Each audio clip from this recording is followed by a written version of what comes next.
Despite 2 unsuccessful attempts to become the executive governor of Anambra State in southeast Nigeria, renowned economist and former central bank governor, Professor Chukwuma Soludo, has again thrown his heart into the political arena.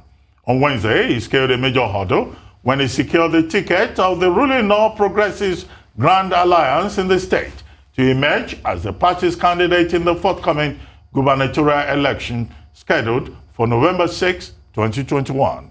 Yet, a cloud of uncertainty was cast over his candidacy 2 days earlier when a faction of the party said that it had disqualified Soludo for anti-party activities and for promoting disunity among party members.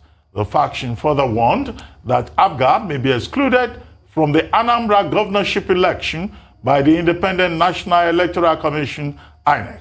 It bandied a letter dated June 18th from the electoral body stating that the party did not duly notify INEC on the plan to hold world congresses ahead of the governorship poll within the 21 days recommended by its regulations and Section 85 of the Electoral Act. However, INEC on Thursday clarified that there was no faction in APGA and dismissed reports that the party would not participate in the Anambra governorship election, with the coast possibly cleared for him to contest the election.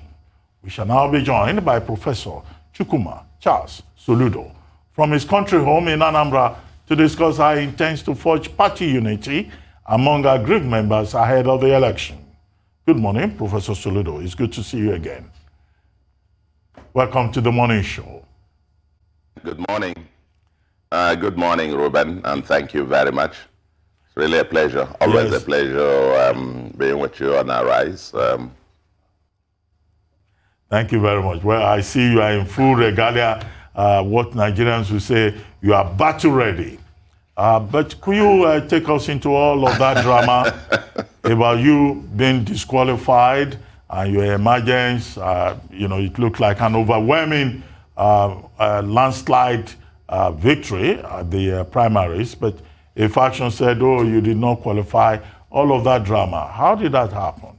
And what is the Soludo solution for Anambra State this time?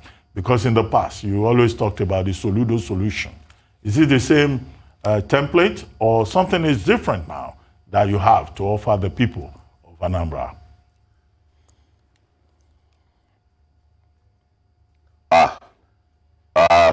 Is this all textbook question, Ruben?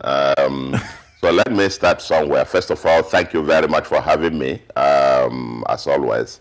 I'm really very delighted, and I want to thank you and your crew at the Arise Television, as well as all Nigerians who have actually shown tremendous goodwill when getting congratulatory and people encouraging us from all over the country, and particularly in Anambra, across all political parties and so on. And so I'm really delighted to be here to talk. I don't know yet, I've had the questions that you are posing. But I want to say, I think your last introduction says it all. That INEC has clarified, number one, that there is no faction in APGA. Only one APGA, which is the third largest party in Nigeria. And that's the one led by no other than Dr. Ike Oye, Victor Ike Oye Ozombu. That's no other. The names of the officers of APGA are with INEC at the last convention. I happen also to be a member of the board of trustees of APGA. And no one knows about that, about any faction. I think the concept of faction, as far as I'm concerned, is media, I wouldn't say creation, it's a hype. You know, if a group of people come together in Ojuelegba market and decide to say that they have sacked all the crew at Arise and so on, and then the media goes haywire and says a faction has arisen in Arise and the ownership of Arise, and those who are not even shareholders, they are not members of the board. They are not anything. They are not anywhere near that. And they could meet in Alaba and say they have dismissed all of you. And the media carries on with that and start talking about crisis and faction and all of that. And I mean, we understand where all these are coming from. It's coming from, I understand what the grand scheme by the opponents, who are in some way not comfortable having Soludo in the race, as it were. The scheme has been on for about 2 years now. The only strategy is not to have Soludo on the ballot, because some of them presume that if you were there, then they think it's all over.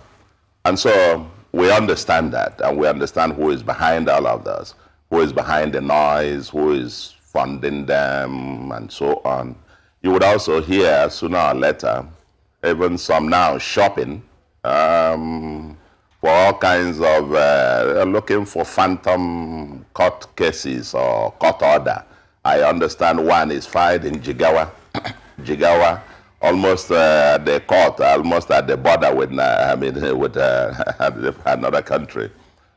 Suit there, some filed somewhere in Kwara, and all that. You keep hearing, the action is in Anambra, and the Federal High Court is in Anambra, the State High Court in Anambra, and you wonder why somebody will be going to Jigawa,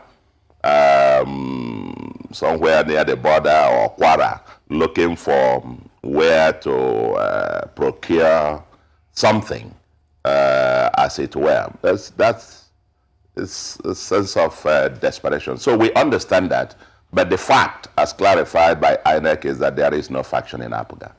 And so that doesn't really matter. What is a fact is that by the grace of God, and by the grace of God and the vote of members of great party, APGA, APGA, I have been nominated to fly the flag of the All Progressive Grand Alliance, and winning about 94% of the delegates' vote. That's an overwhelming mandate from all the 21 local governments.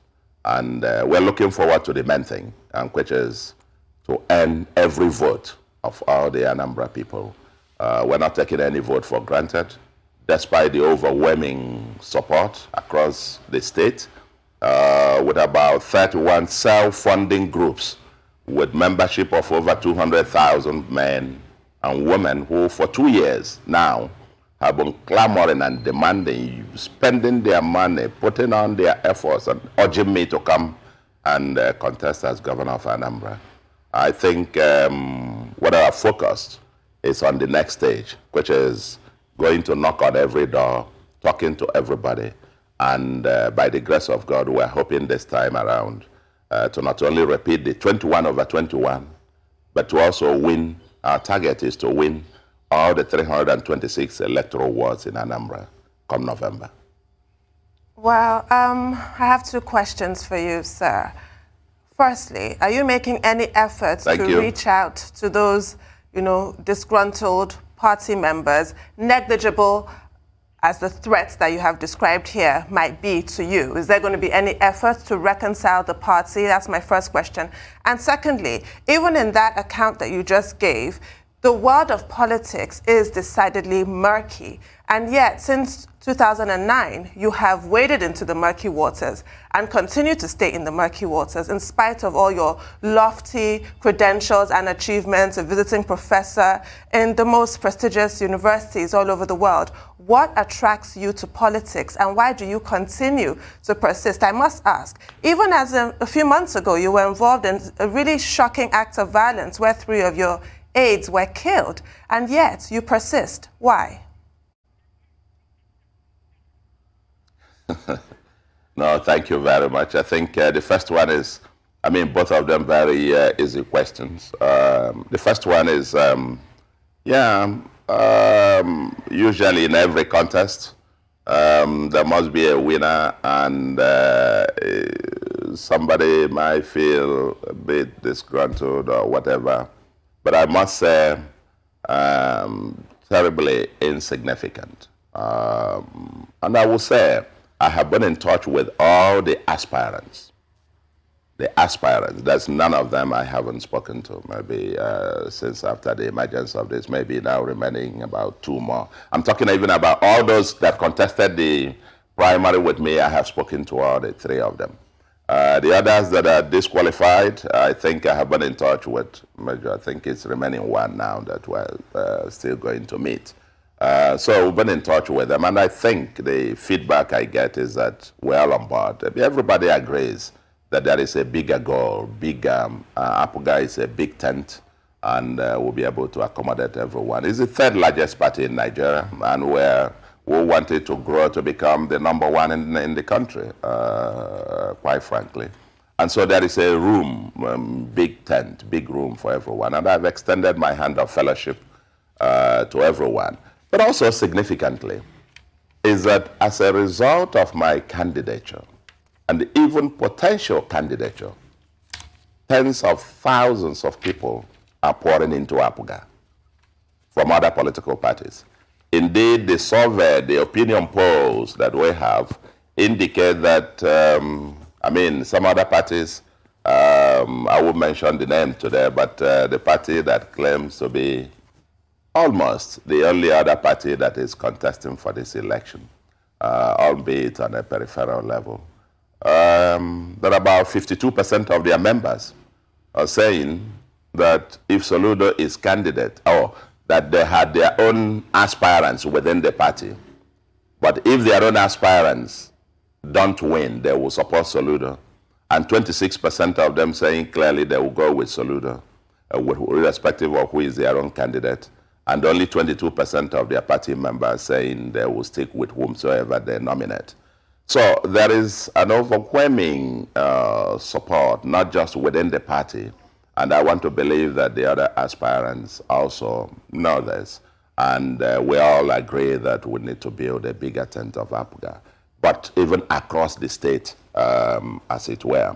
And so for me, to answer you short, yes, we are reaching out to everyone, and I believe that in the end, the greater public good will prevail. All right. Now, to your the second part of your question about what drives us. What drives us is nothing but service. As you rightly said, God has immensely blessed me. I'm a poor village boy, brought up in this village. During the Civil War, my childhood, trekking and barefoot all over the place, and then long distances to fetch water, and endured all the hardship and poverty, as it were. But the grace of God has been upon my life, lifted me professionally. I attained the peak of my professional career in my 30s, and been everywhere, lived in 3 countries, all over abroad, and traveled to 45 others as itinerant scholar and consultant to 20 international financial and development institutions before I came to join the federal government. So I've been there across the world, in all the continents of the world, as consultant, as everything I could possibly be in the world, in the international community. Then came down to serve Nigeria, served the federal government, burn whatever I could be there in Abuja. There's no excitement, nothing more to look for there in Abuja. Been chief economic advisor, I've been de facto minister of national planning, been governor of central bank, chairman of the Mint, founding chairman of the AFC, been chairman or member of about 25 technical committees at the federal level. I burned there in Abuja. And I believe, quite frankly, there is no other way to appreciate God, to show gratitude, than now to return back to my base, that homeland that God in his infinite wisdom decided that I should come from. And to come now to serve my people. Call it community service, call it whatever, but to give back.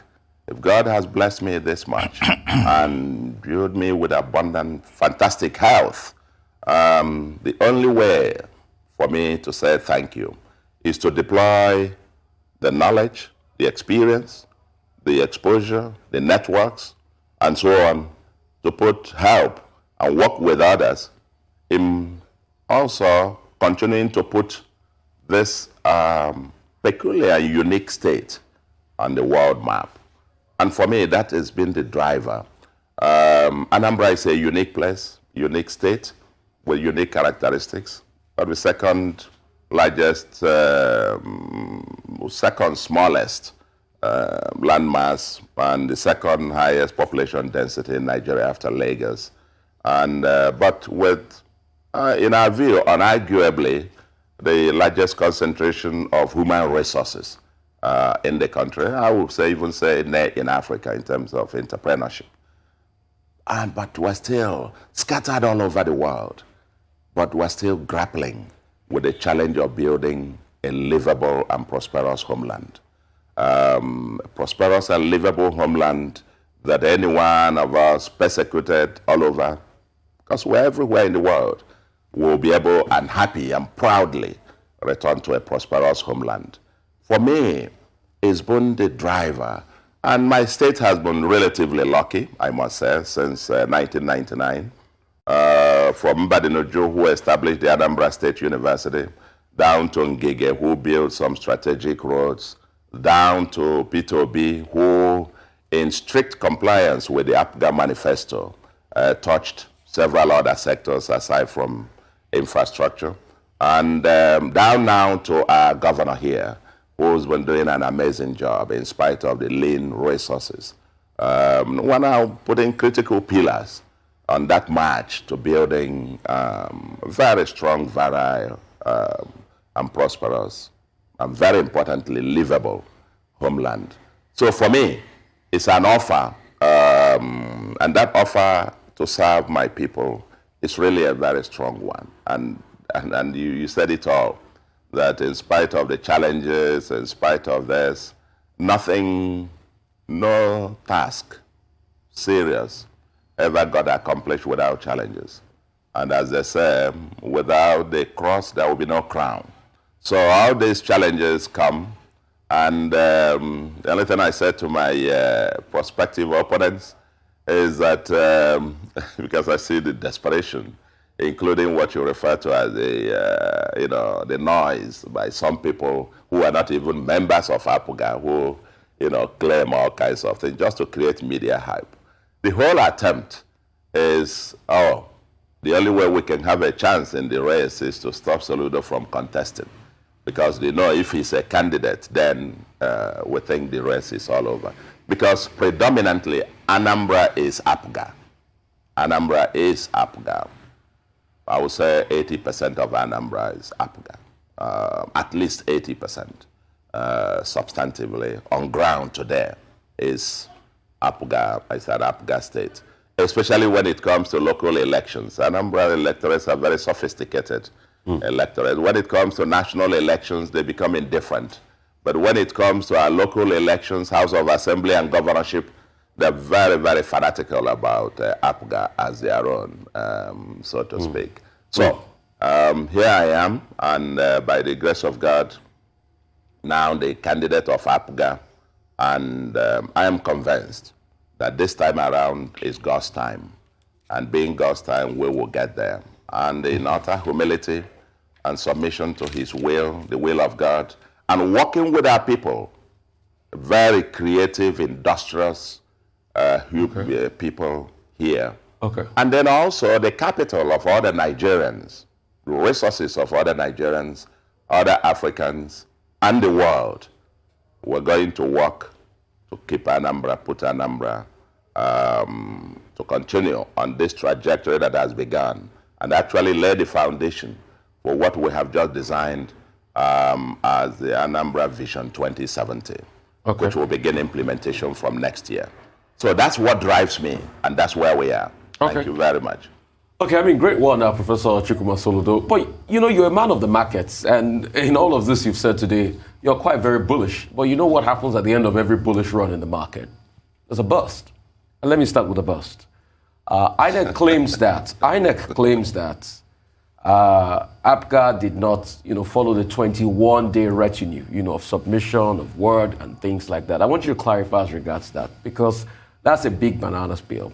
You said those court cases are phantom cases.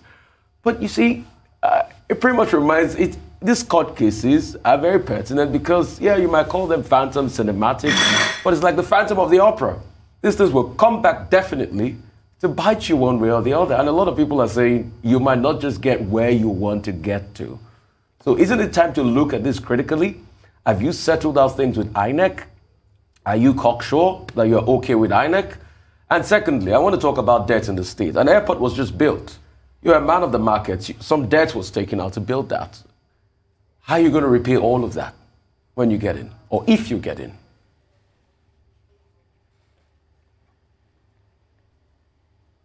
Oh, wow. Debt was taken out to build airport. I'm hearing that for the first time from you.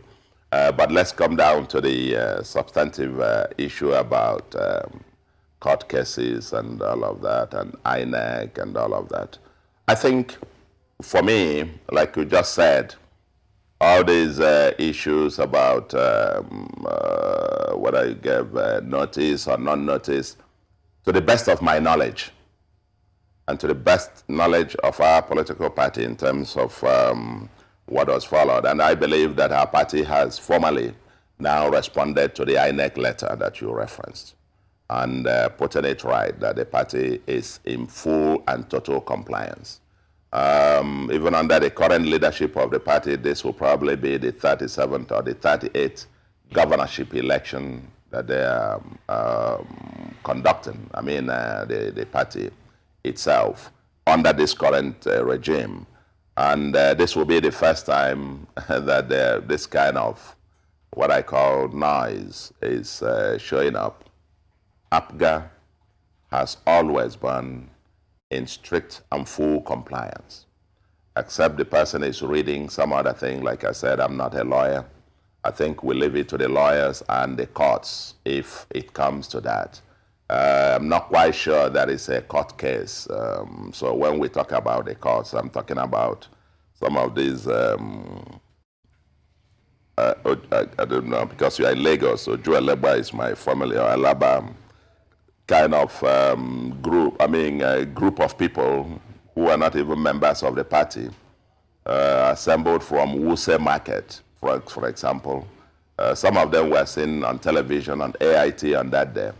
From people selling in the market, you just grab them and say, hey, you have a press conference, we have sacked the executive. You are not even a member of NEC, National Executive Committee of the party. The names are there, of which I am a member of that NEC, 36 state chapter chairmen, members of that NEC, and all of this. And I mean, the names are there. And not one of them was in that place. And a group of people said they have sacked. And then they said, now what they're doing is going to Jigawa and going to place to shop for a court that can say, that group that did this, that they're a bunch of criminals, actually. And I think the Inspector General of Police should actually apprehend them. Because I can't imagine in a sane country, if a group of people assembled tomorrow to Joel Leba, let me come down to that junction there, and say they're not even members of the Senate, and say they have constituted themselves into the Senate, they have sacked the Senate president, they have sacked all the officers of the National Assembly. They are now the new National Assembly officers, and so on and so forth. And the media keeps hyping this as, crisis in a crisis. I mean, I think simple investigation will reveal that there's just simple criminals that should be arrested for being impostors and being, how do you call it? I don't know. The lawyers have the words. But I believe that's the side that we're talking about. That's not what the court cases they are looking for. These are the bunch of people looking for the court thing. It's not about the INEC thing. The INEC wrote the letter, but the facts remain. The same INEC that you have said, you mentioned, wrote the letter on the 18th. On the 23rd, 2 days ago, the same INEC sent a five-man team. You all watched it on live television to monitor the primaries of APGA. And the same INEC yesterday clarified that there is no issue. But just like I said, the same INEC monitored the primaries of APGA, which is, if you say, is the outcome of it. They didn't give them 21 days notice and so on and so forth. I think the lawyers, the party has clarified that with INEC. And I believe under the leadership of Prof Mahmoud, all these guys from all over trying to see if they can use INEC to achieve their own hatchet job. I'm sure INEC is beyond that, under the leadership of Professor Yakubu. Is beyond that. I'm glad they've clarified at least the major one, which is this phantom news about crisis or faction and all of that. The other bit, I think, will be taken care of. Well, Professor Soludo, you've been on this matter since 2009.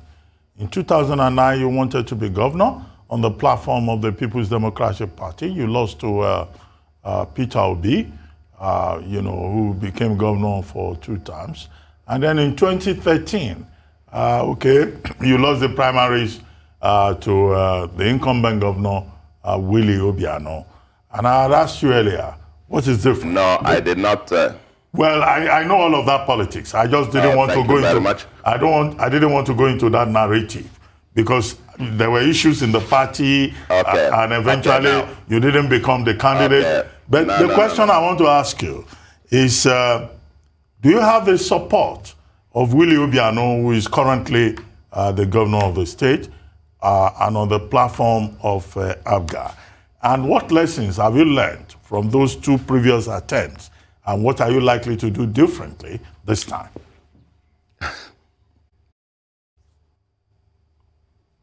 Thank you very much.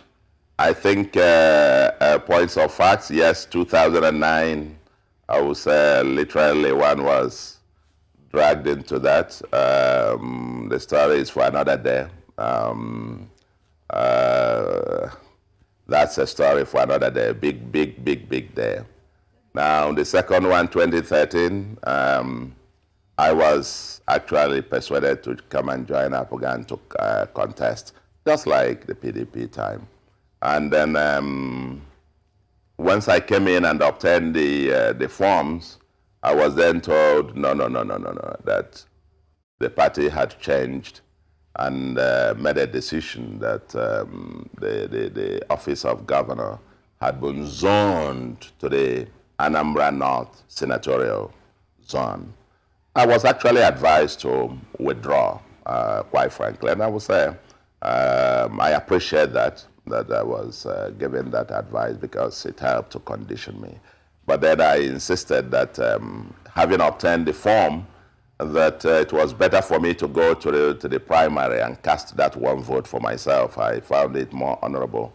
But then the party decided, no, we aren't going to let you even go to the primary because, as I understand later, if we let you go to the primary, we're not sure what will be the outcome. So they decided in the wisdom and in the best interest of the party to disqualify me from even going to the primary itself. And the chairman who did that has publicly said that recently, that I did nothing, but that they disqualified me in order that the party will go where it chose to do. And so that's clear, and I accepted that. And I issued a press conference and said, a press release, accepted the decision of the party, and said I was going to remain in APGA and help to build it into a formidable national party. And I have kept my word till date. So APGA is home for me for now. I mean, till today and hopefully tomorrow. That's the sequence of what happened. Now, in terms of whether we'll have the support of the incumbent governor, let me give you one statistic. The governor, and that then summarizes it. The governor comes from Anambra East local government. Okay? And during the last primary that happened 2 days ago, the Anambra East voted, the delegates from Anambra East were 40 in number. And Soludo scored 40. out of the 40, and the governor voted under the Anambra East. I don't know whether that answers your question. No other candidate got a vote from that local government. So yes, it's without question that the governor, in his own wisdom, considered opinion, believes that I am the one who could consolidate on the gains that he and the previous governors have made. And I keep making the point, my friend and former governor as well, Peter Obi, performed 8 years as an APGA governor, implementing the APGA manifesto. And so he did, I would say, relatively well. And other governors as well did their best. And the governor has taken it to the next level. And he believes that the person, only one amongst the pack, who could effectively continue, consolidate, and continue the transformation of the state, especially in these difficult times that Nigeria, we find ourselves in Nigeria and the world, transition to the post-oil world, transition to a post-COVID world, in a world where government revenue is from oil, is nosediving, and there is work to be done. That this is not the time to experiment. This is not the time to experiment with greenhorns. You need someone tried and tested in public service, in public resource management, in who understands development and transformation, and who has a record, sterling record of public service and transformation, especially in difficult times. And that's the kind of person that is required at this point for a state like Anambra. And let's make no mistake about it. For a country like Nigeria today, given these times, I also urge everyone who has something he believes fundamental to offer, to go back to the roots, whether it is the village, whether it is the local government, whether it is the state. For too long, we paid too much attention getting Abuja to fix everything. I think it is now time that we also look bottom up, fix the communities, fix the local government, fix the states. And if all these 36 states plus the FCT work excellently well, then Nigeria works. So for me, this time around is different in a number of ways, as you rightly said. Different in the sense that I think now there is a groundswell of opinion by Anambra people. There is an overwhelming demand. It's the man in the street that is asking Soludo to come and run. Well, on that note, Professor Soludo, terribly sorry to interrupt, but we're going to take a short commercial break and we'll be back with more with Professor Charles Soludo. Stay with us.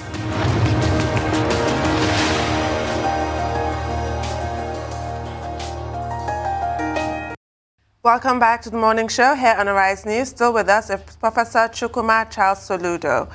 Professor Soludo, before the break, you were talking about why people in Anambra should vote for you. You've made two references here this morning to the APGA manifesto. Well, we presume that the governor, Obiano, will continue the trend that he established during the primaries and vote for you in the elections. But tell us exactly why others should.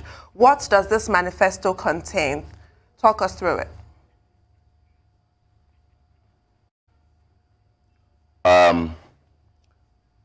What I was saying before I'll come back to your question in a second. But what I was saying before you went on break is because you asked what's different.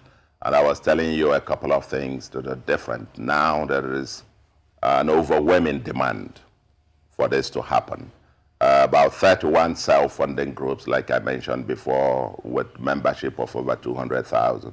And then Anambra people from all political parties, all walks of life, asking that this should happen, that this is an Anambra project, as it were, for us to get it done. And we're fairly confident that we'll have the support, not just of the governor, members of APGA, members of all the critical stakeholders in the state, but an overwhelming member of the man in the street, as it were, whose future happened to be at stake.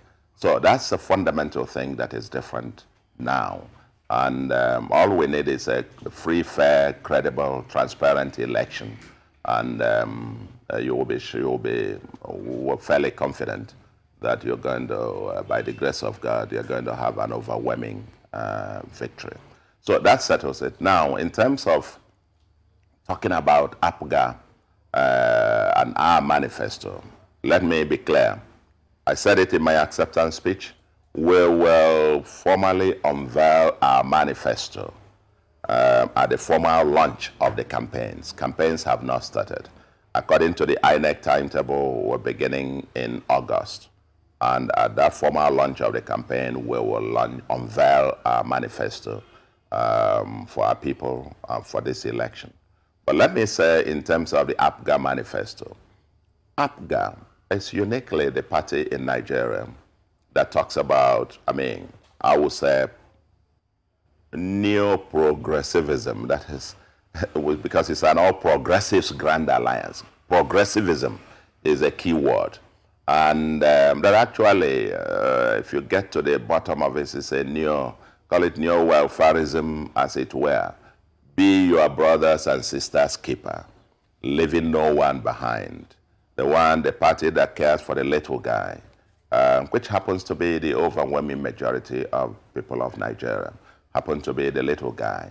And if you see that in terms of the programs of APGA, what we've been trying to do, touching all facets of the communities, road networks, and that is also shown. And when you look at the numbers, poverty in Anambra has gone down from 53% in 2010 to 14.78% as at last year, according to the National Bureau of Statistics. If you look at that, that actually tells you, I don't know any other party, any other state that had that kind of massive change comparatively. A state with comparable level of revenue that has gone that. If you get in terms of the programmatics, what APGA government has done in the social sector, in health, education, and infrastructure development, security of life and property, caring for the common man, the common good, and lifting people out of poverty in Anambra. Anambra will become like an experiment, an experimental state that you can then use to, extend anywhere else. So progressivism is a key word in the true sense of that word, of being a progressive state. Now, another thing fundamental about the pillars of APGA's manifesto, which actually attracted me, one of the things that attracted me to the party, is that it is the party, I think it is the first political party that actually talks about true federalism. True federalism. Everybody agrees that the current structure we have in Nigeria, let's face it, except somebody is in denial, this structure needs to be tweaked fundamentally. You need to promote competition with compassion. And APGA is the first political party, to the best of my knowledge, to explicitly identify that we need true federalism, true fiscal federalism in Nigeria. And I think there is a large consensus now in Nigeria, even under these constitutional amendments being discussed, everybody agrees on that. Everybody is coalescing around the APGA manifesto, as it were. And I believe that if Nigeria were to truly implement what APGA provides there, I would say coincidentally as well, another party that talks about progressivism is, that talks about restructuring Nigeria in its manifesto, is the current ruling party at the center, APC. In its own manifesto, it identified, it says the center, the paralysis of the center, and says that the only way forward was to restructure Nigeria. That's explicitly in their manifesto. Unfortunately, that is yet to happen in concrete terms. But we believe as a political party that conversation has to happen to have a true federal structure in Nigeria, where the federating units happen to be the states, the component states, and where they have the latitude and the freedom to do a whole lot. Because if the component states work, then the center works gloriously. We can't do the same thing over and over and expect a different outcome. So that's the APGA manifesto that you talk about. But in terms of the specifics of what we are going to be dealing with and how we're going to deal with that over the next 4 years, we will unveil those specifics in August, and tune in then. All right. Thank you so much, Prof. It's not in doubt that you have a robust CV. You know, a lot of people are saying competence, and they've seen what you've done in the past, and you've served your fatherland, and you still even serve today as regards, you know, the economy and advisory to the presidency and the government of Nigeria in general. But there's another slant to it, and the slant will be now playing the politics on ground. Because it's a very dicey game. And intellectuals always have a problem playing that game. I think there's a long story about Albert Einstein being offered on the platter of gold to be the first president of Israel. And his famous words were, you know, I can understand the planetary bodies and scientific data, but I can't understand the countenance of human beings. The trust of this political journey you're on will deal with human beings. Does Charles Chukwuma Soludo understand men? You know, let me tell you something. It's very funny. I think as my former boss, and still the one I admire to the rest of my life, President Olusegun Obasanjo, once said, it is always, he admires the fact that people would underrate him or not understand where he is coming from. Let me tell you, people think, oh, what they see is that professor with pinstripe suit and red tie and so on, speaking plenty grammar on television, governor central bank, and that's not when Soludo. I didn't fall from the sky. I'm a village boy here, grew up here. I actually started partisan politics at the age of 19. Who was one of the founding members of the Ekweme movement in 1990, in 1980. 1981 became secretary of the students' wing of the National Party of Nigeria, the University of Nigeria, and then became the students' chairman. Even at the 83 presidential campaign, I was the one coordinating students in Anambra and Imo, now the current Southeast. I can go on and on and on and on, but yes. The point is that this is a terrain that I understand. Well, Professor and in terms of what... Sorry to interrupt you. Yes, sir. I mean, I got your point about how you understand the terrain. But in Anambra politics, you mentioned Mr. Peter Obi earlier on. He was governor twice. He's been a vice presidential candidate. Have you reached out to him? As briefly as you can respond to that. And then very quickly, during President Jonathan's years, you used to write these very critical essays on the status of the economy. When are we expecting the next essay on the status of Nigerian economy today? Well, it's quite interesting you singled out Peter Obi. Peter Obi is a former governor, is a friend, and then under the PDP. For now, for so far, there are two phases of this process. The first phase is within his intra-party, and that's where we've concentrated for now. He is a member of the PDP. Unfortunately, he had to leave. He left.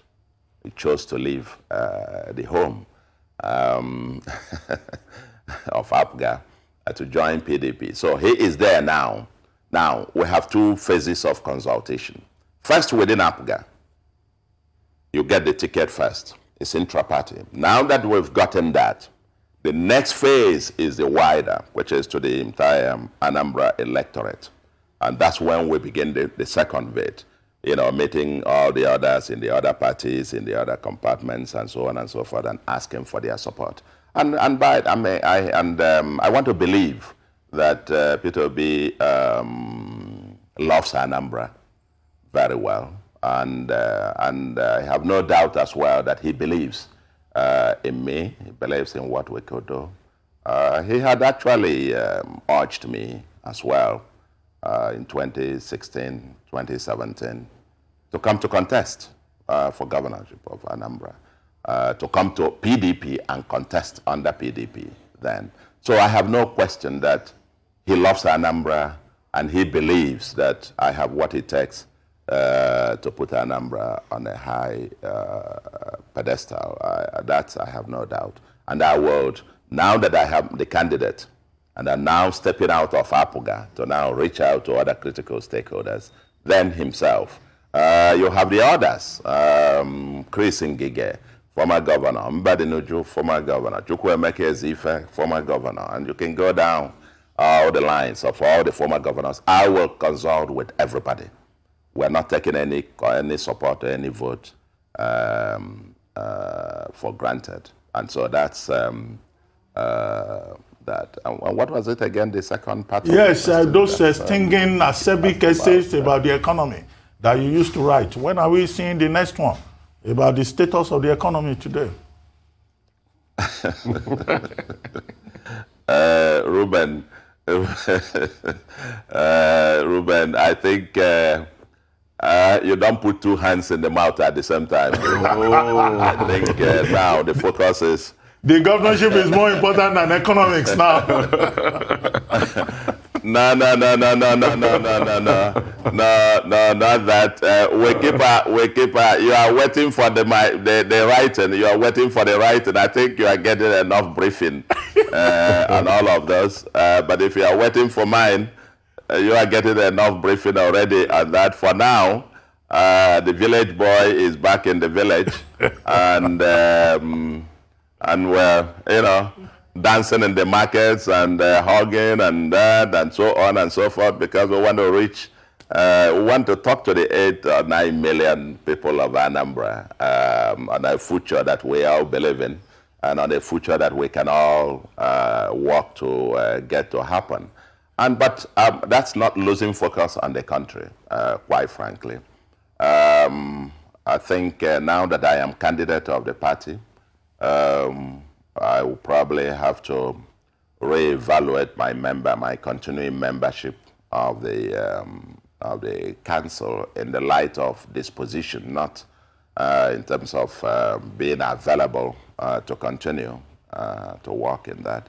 But I'm fairly confident in terms of the state of the economy. Every day you read the news and you get all the updates and the information about those. And by the way, the quest for Anambra governorship thing is still part of that process. Part of that process. We've tried, to, like I said, we've tried to fix it from the up there. Yes, the effort will continue at that level. But I think now is the time to go. Okay. Let me get my, working with others to fix my own state. Continue to push it. It's always on an upward trajectory. So let's offer. If others also get on to the other places, right? I think the place will get on for offer. And I think increasingly also that quite a growing number of people coming into politics, what I call the technopoles, the technocrats on politics. Professor Soludo, we need to coming in. Look around the states Soludo? Now. You're beginning to see a growing number of such people Professor take Soludo? charge. Professor Soludo. And I think always there's this wrong dichotomy. Oh, this one is a professor, and so it's just to be in the laboratory. This other one should be out there. And I think the world has gone beyond that now. Well, thank you very much. Thank you very much, Professor Charles Soludo, for joining us. Thank you very much indeed.